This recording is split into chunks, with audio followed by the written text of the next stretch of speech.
We provide you the platform to turn your dreams into reality.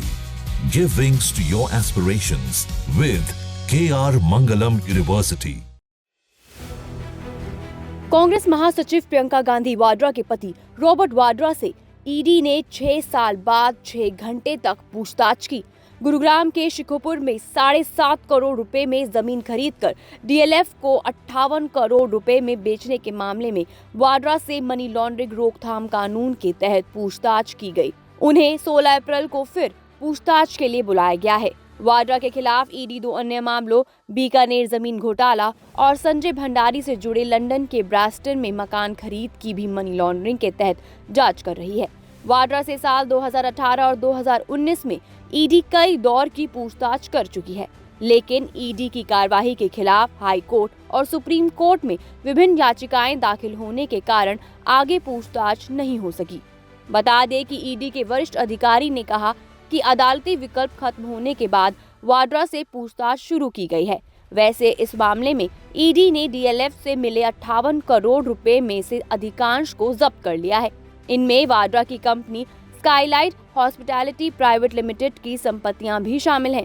उन्होंने कहा कि जल्द ही घोटाले से जुड़े ओमकारेश्वर प्रॉपर्टीज और डीएलएफ के अधिकारियों से भी पूछताछ होगी।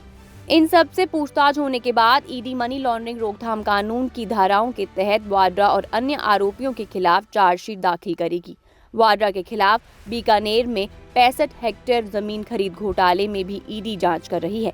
केवल 75 लाख में खरीदी हुई इस जमीन को बाद में एलिजेंसी फिनलीज को 5 करोड़ में बेचा गया था।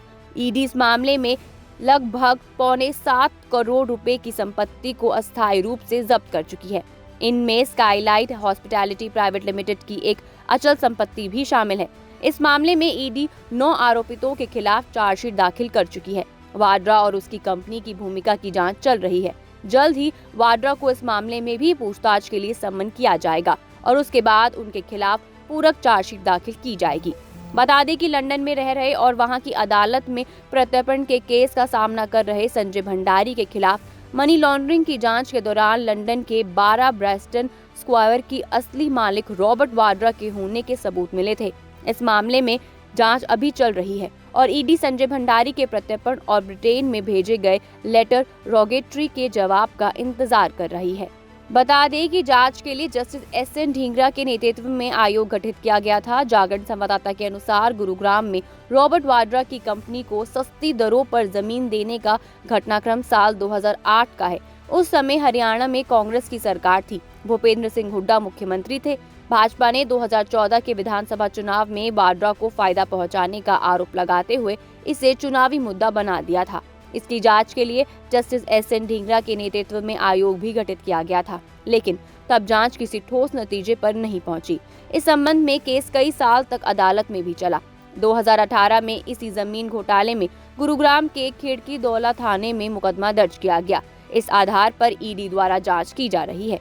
बता दें कि ईडी भूपेंद्र सिंह हुड्डा समेत अन्य आरोपितों को भी जांच के लिए बुला सकती है। ईडी जिस एफआईआर के आधार पर जांच कर रही है, उसकी शुरुआत साल 2018 में हुई थी। गुरुग्राम के गांव तोरू के रहने वाले सुरेंद्र शर्मा ने गुरुग्राम के खिड़की दौला थाने में 1 सितंबर 2018 को शिकायत दर्ज कराई। इसमें आरोप लगाया गया था कि वाड्रा की कंपनी ने कुछ अन्य लोगों के साथ मिलकर उन्हें धोखा दिया है। इस केस में पूर्व मुख्यमंत्री भूपेंद्र सिंह हुड्डा का नाम भी शामिल बताया जा रहा है।